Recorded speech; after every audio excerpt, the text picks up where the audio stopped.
we had a client, and this was so sad. They had a ton of money. And when one of them died, the surviving spouse said, man, Doug, we could have gone to Hawaii. So she wanted to go to Hawaii.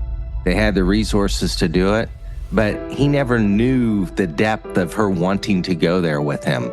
And so do that. If you can define whatever it is that would be a successful retirement, go do it.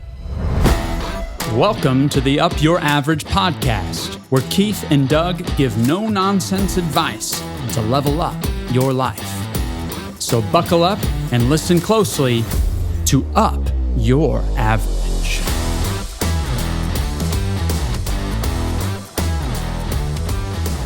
Good morning, Doug. What's up? What's up? What's up? It's a beautiful day in the neighborhood. I am excited about the fall time. Yeah, I am too. Well, I'm just excited about life. Me too. Life's good. I mean, when you live in Indiana, you have a hard 4 seasons. Like fall is legitimately good. So is summer.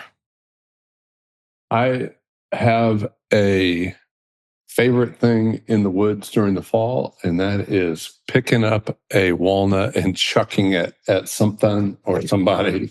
It is At somebody. I mean, generally not at somebody. In my younger days, we did have walnut fights, so I have to resist that temptation as an old guy. We did our annual fall thing last week. We had a lot of fun. We went and picked apples. One of our boys, me, Caroline, and my father-in-law, Larry, who turns 80 coming up. Thanks. Yeah, go Larry. And we picked like 7, 8, 5-gallon buckets full of apples, and Caroline's been making applesauce, and it's just a beautiful thing. Fall is a beautiful thing. Life is a beautiful thing. I'm going to sound like just a kid who fell off the apple cart. I celebrated Rosh Hashanah. Yeah, I know. I know you did. You sent me pictures of your celebrations. Yes, and it was in honor of our friend Stan, and it is the celebration of the Jewish New Year. And with that, it was tied back to the apples. Yeah. It was apples with honey on it. And what I learned about their celebration is that it's a way to look for a pleasant and sweet year. Yeah, that's so cool. That was one of my highlights that I had fun with this week. So that was good. Yeah, right on. Next week, I have a friend retiring, and I thought we might offer some advice and do it in a anonymous way with a hypothetical character by the name of Paul Williams. All right, I have a picture in my mind of who Paul Williams is. Paul Williams we're going to call him 60. Okay. What would his wife be named? Who would Paul be married to? Bridget Williams is 60 as well. I don't know any Bridgets from my age, but I guess there would be a Bridget Bardot, maybe. Bridget is 60, and she retired a couple years ago. And so I thought we could do 3 things for Mr. Paul Williams in celebration of his October 1st retirement. One of the things is, normally, when I would say it's fair to say we've helped hundreds of people retire from Gimbal Financial over the years. And a lot of the work we do is prior to the October 1st time, where we sit down, talk through the numbers, talk through the risks, talk through the possibilities. And so the decision is made. So what do we do now? And with that, let's jump into, if Paul Williams was sitting here right now, Doug, and you wanted to offer him some caution as he goes into retirement, what would be a couple, 2 or 3 pieces of cautionary insight you might offer him today? Yeah, well, one of the things that comes to mind is just retirement is such a emotional decision. There's a lot of emotions that go into it, and I'd want to know, like, how did he get here? How did he get to this place? Had he always been dreaming of age 60? Or did he get ticked off at an email that was sent to him and then decided, today is my day that I am retiring? And so I'd want a little bit of the backstory. But the main reason I'd be asking those questions is to figure out, hey, Paul, what are you retiring to? I hear you about what it's been like, but what are you retiring to? What are the things that are going to keep you alive, climbing out of bed in the morning, and focused on a purpose-filled life? Boy, that's a good word. I was visiting one of the people that trained me in Louisville earlier this week. He is, if my memory serves me, 93. So had he retired at 60, that's 33 years. And that's what you have to plan for. You have to plan for 30 years. And while I was sitting there talking to him, Caleb was sitting next to him, and over the top of his head, I saw somebody walk into the restaurant, and I heard somebody announce that fella's name. I'm in Louisville. I don't know anybody in Louisville. And then I asked this fella, I said, that guy's name is this. Would that guy have trained me 35, 40 years ago? And it was. So there were two people. This guy was probably a little younger than our friend. So he had probably, if he had left at 30 or at 60, he probably had been at least 25 years retired. And so that retirement's a long time. Yeah. And another concern would be, hey, are you willing to be thinking long term?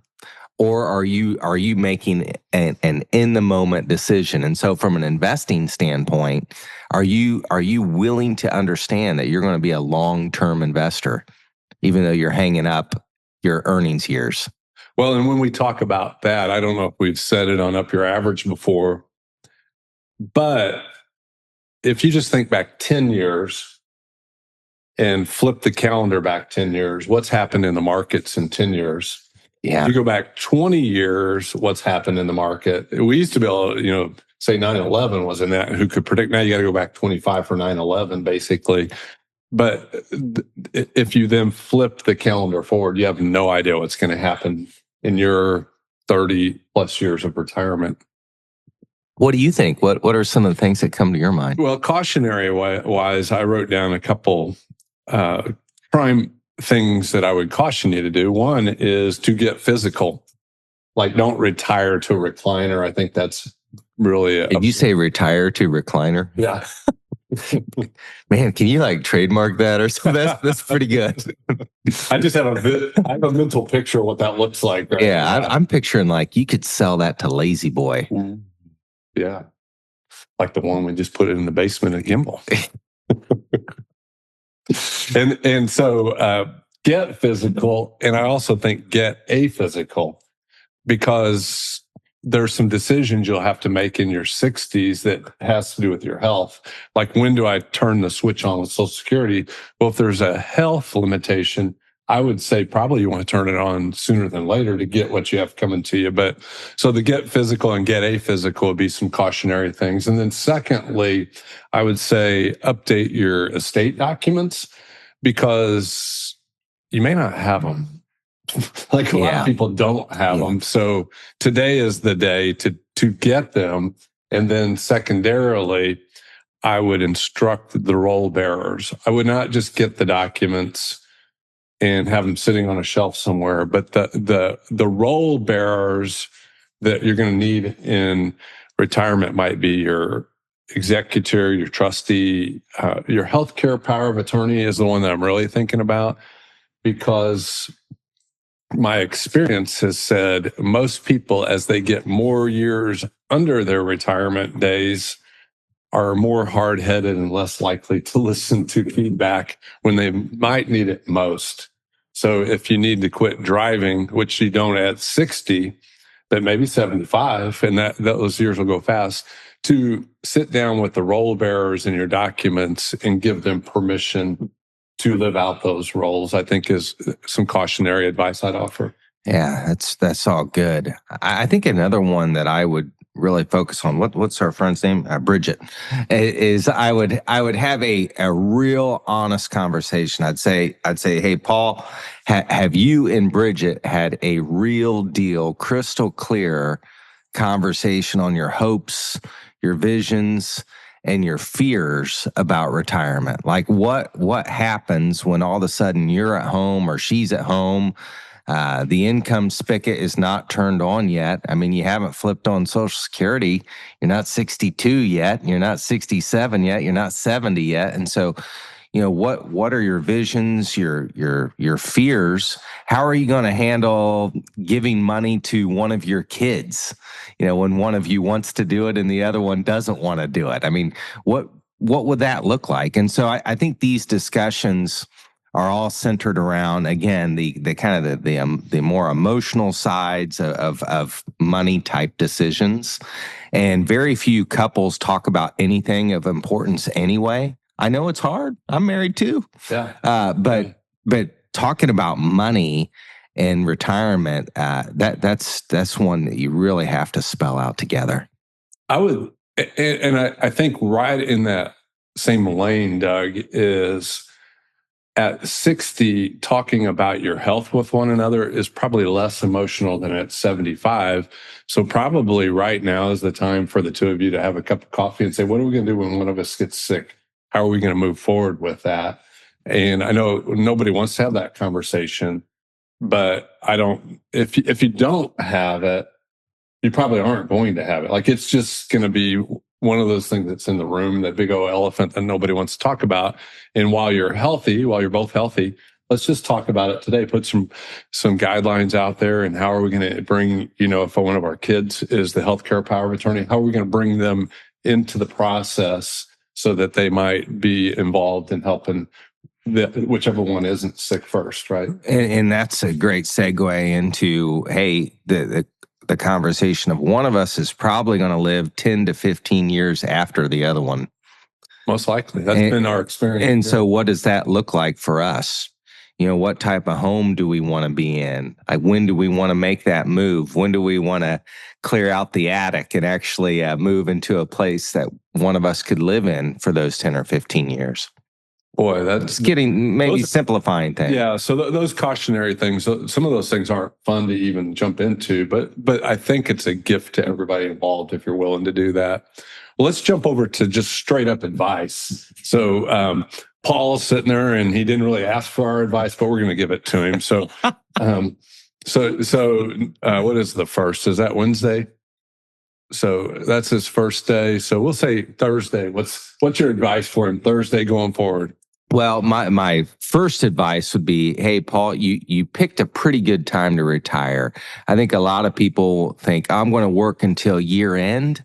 And that's cool if you are retiring and your residence is in Miami.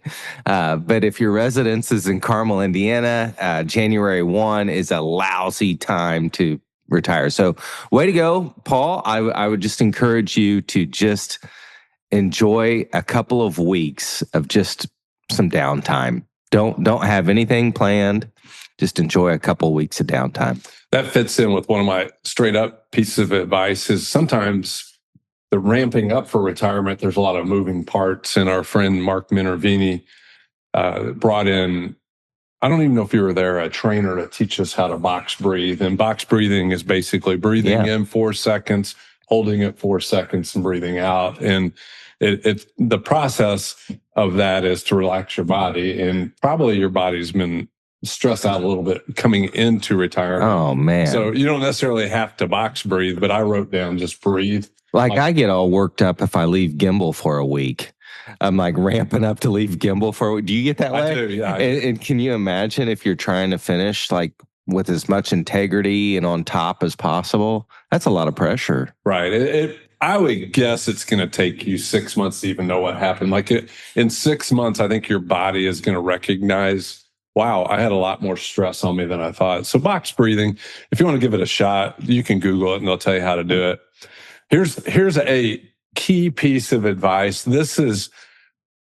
I think it's safe to say I know about retirement, even though I haven't done it like most people. I defined it as doing what I want to do back in 1996. And I've lived that kind of retirement. I do what I want to do, not arrogantly, but I've gained control of my time. And there's not a lot I do anymore that I'm not willing to just say I want to do that. But here's what I would encourage you having walked through retirement with many people, create your own news. We don't have local newspapers so much anymore that have like what's going on in the community. You have some local TV news, but a lot of things in the news are sent to you from some talking heads in some place that don't really know what's going on. And if you create your own news, you don't have to watch the news anymore. And creating your own news might be, what am I going to do in my community to make a difference? And I think that piece of advice will give you a more uplifted mindset for your entire retirement than watching news. Yeah, I think that's a great call. I think quick little check-ins are good to do too. That could be with your kids. That could be with your financial advisor, but not like long, 2-hour check-ins. Just quick little check-ins with each other so that you're actually staying current and staying on people's radar. Because it'd be easy to just drop off and do your own thing. Right.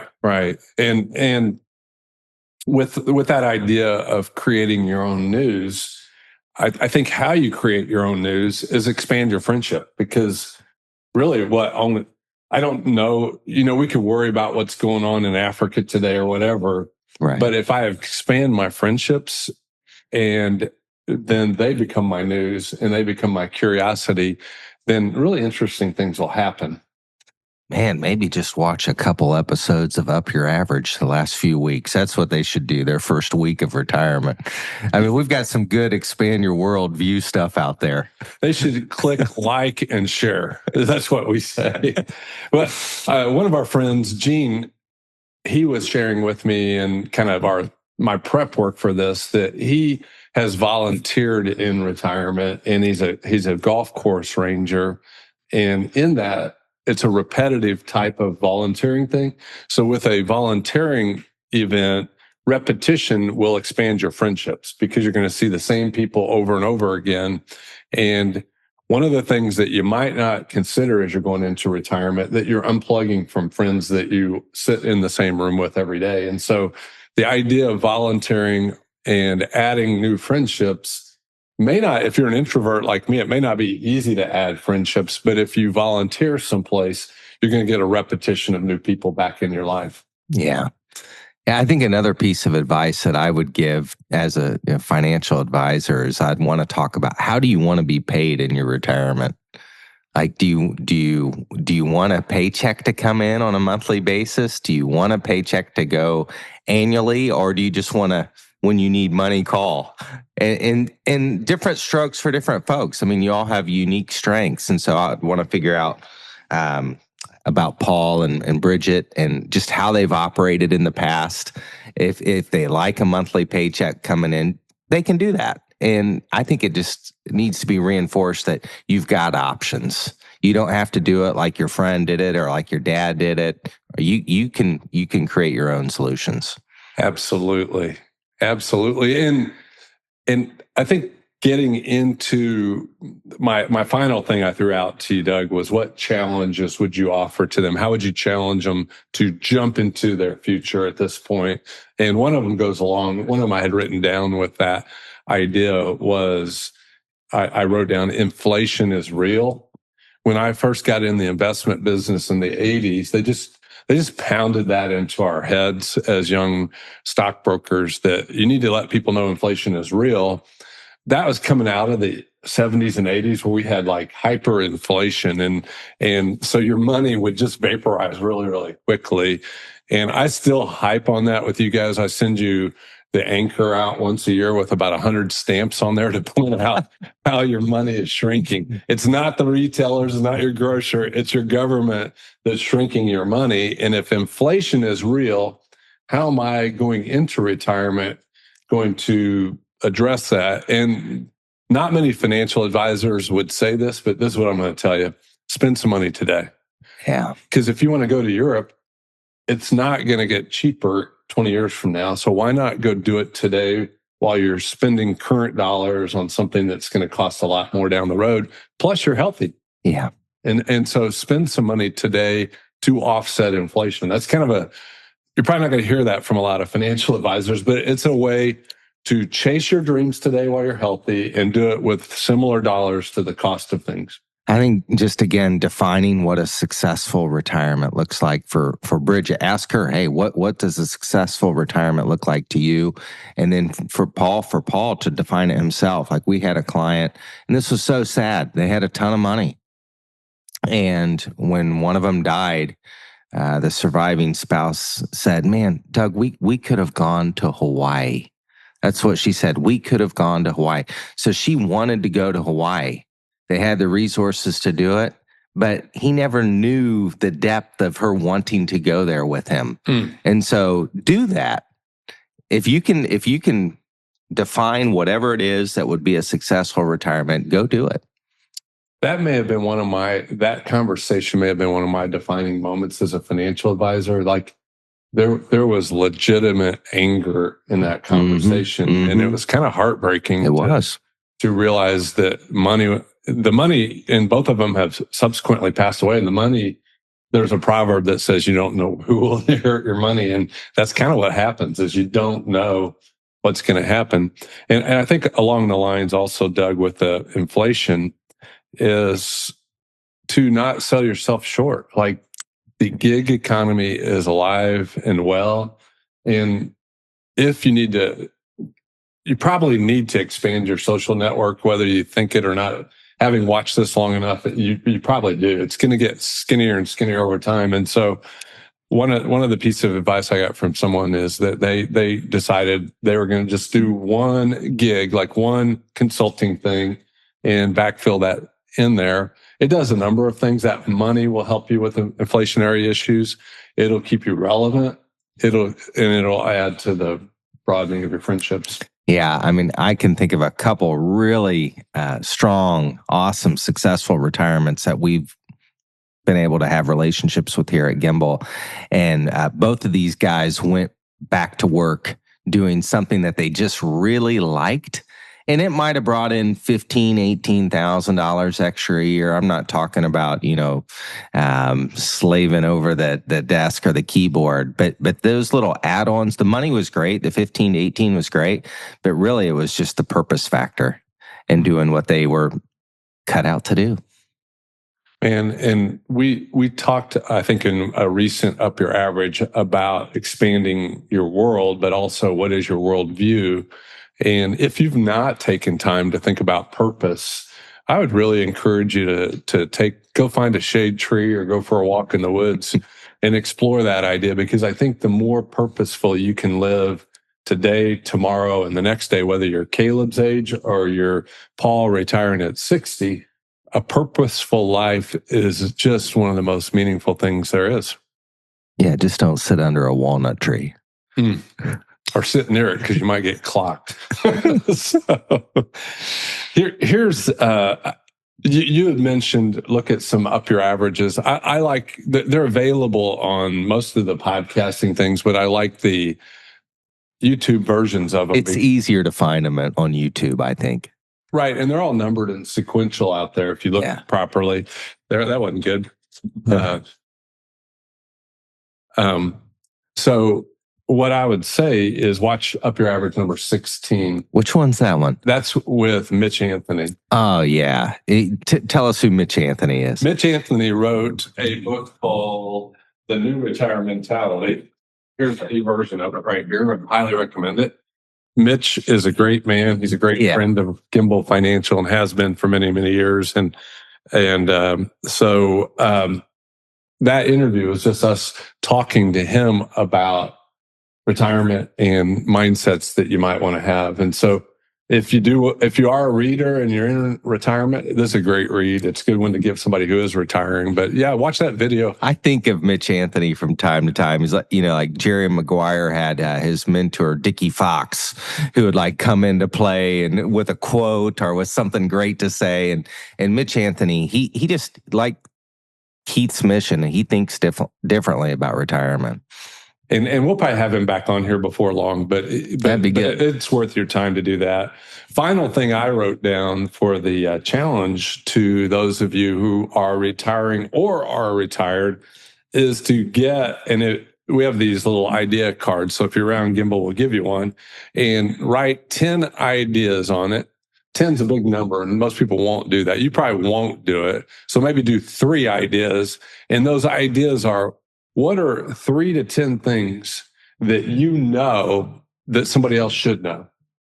That's a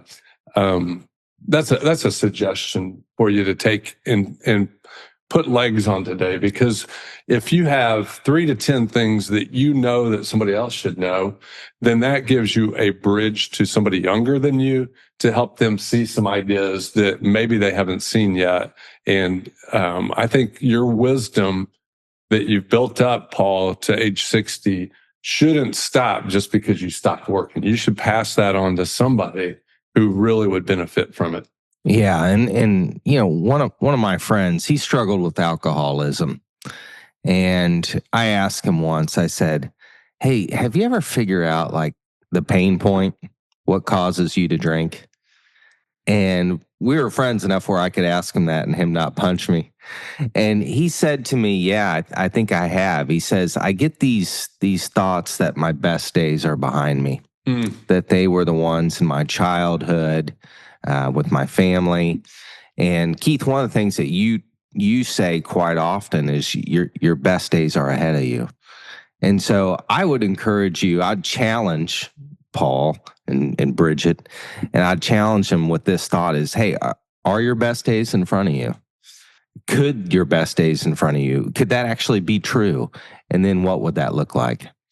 I am really grateful with that idea, Doug, for Mitch and his writings, because I discovered this book shortly after I had redefined retirement for myself. And we've said several times on that, I'm kind of cynical about a lot of things in life. And just as a young man, I felt humbled that God gave me the wisdom to recognize the financial services industry was, I don't know if you'd use the word brainwashing, but they were propagating ideas that devalued work. And I think Gimbal has long believed, I think because of Jim Pinkston's influence, he said it succinctly that work is honorable. Mm-hmm. And so a lot of people find their value in their work. But what I would tell you is that quitting working, i.e. retirement, is not a valid pursuit in life. Like if that's your goal in life, if that's your destination, you're leaving so much of who you are on the table. And I think everybody at Gimbal views every one of you as invaluable, like unbelievably valuable. And the value isn't what you do for work. It's who you are in your inner person. And the more you can kind of connect that going towards your ultimate retirement, I think is going to bring unbelievable fulfillment your way. Yeah. Congratulations to Paul. Congratulations, I think, to Bridget. Paul's going to be around more. Yeah, I don't know what to tell you, Bridget, when he's walking around there. We are just humbled that you guys would spend some time with us on this morning, and hopefully it's brought some wisdom your way. And if any of you that are joining us are retired, we'd appreciate any other feedback you want to email us or shoot our way. Enjoy your weekend, and again, thanks for joining us today.